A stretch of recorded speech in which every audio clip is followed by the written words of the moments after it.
Let us remember that victims are at the heart of this. Young girls, some only 10 years old, were groomed and gang raped by men of predominantly Pakistani origin. Girls like Jane, just 12 years old, when she was raped by an illegal immigrant, when she was found by police, instead of arresting the rapist, the police arrested Jane. Or Anna, only 15 years old, who repeatedly told social workers that she had been gang raped. Instead of helping her, they allowed her to marry her main abuser in an Islamic ceremony. The social worker even attended the ceremony. The ringleader of the Rochdale rape gang, Shabir Ahmed, was actually employed as a welfare rights officer by Oldham Council. In another case, a man tried to rescue his young daughter from being raped, but instead of protecting her, the police arrested her dad. I spoke to a mother whose daughter was raped by taxi drivers of Pakistani origin.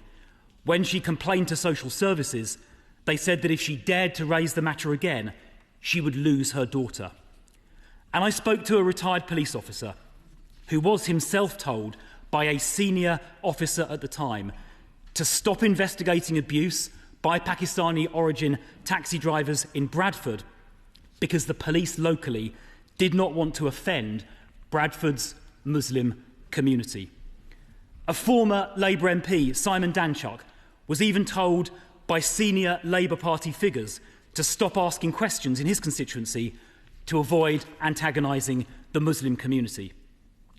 So these crimes were deliberately covered up by people in authority because so-called community relations were seen as more important than protecting young girls.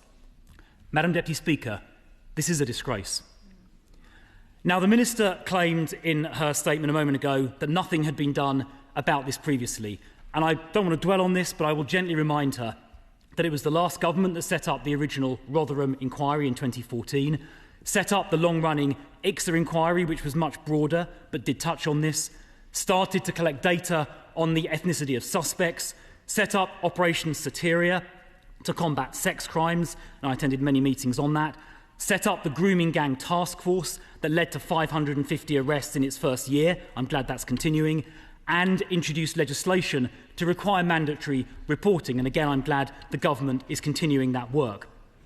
It is clear, however, that much more is needed. But this government has had to be dragged kicking and screaming every step of the way. When the government's rejection of Oldham's call for a national inquiry became public on January the 6th, the Prime Minister disgracefully smeared as, quotes, far right those supporting calls for that proper inquiry. That kind of language is how these crimes got covered up in the first place. Now, 10 days later, the government partially U-turned and announced local inquiries. And then, on the 16th of June, faced with a parliamentary vote 2 days later, the government finally announced a statutory national inquiry. Not because they chose to, not because they wanted to, but because they were forced to. What the Prime Minister claimed was a far-right bandwagon in January had become government policy by June. And here we are, Madam Deputy Speaker, 3 months later. Almost no progress has been made. My office has been in contact with survivors in Oldham today, and they have heard nothing. Now we discover no chair has been appointed, there are no terms of reference, there is no news on towns like Oldham or Bradford, nothing of substance at all. This is just not good enough.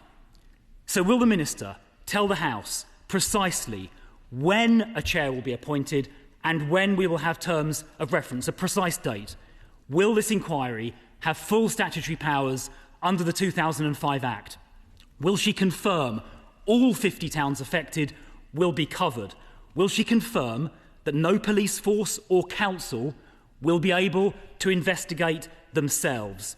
And will she confirm, perhaps most importantly, that this inquiry will look at those in authority, police, CPS, local councils, who deliberately covered this up because those people were more interested in appeasing certain minority communities than they were in protecting young girls? And finally, does she agree with me that those individuals responsible for deliberately covering this up should be prosecuted for misconduct in public office, and if they are convicted, sent to jail?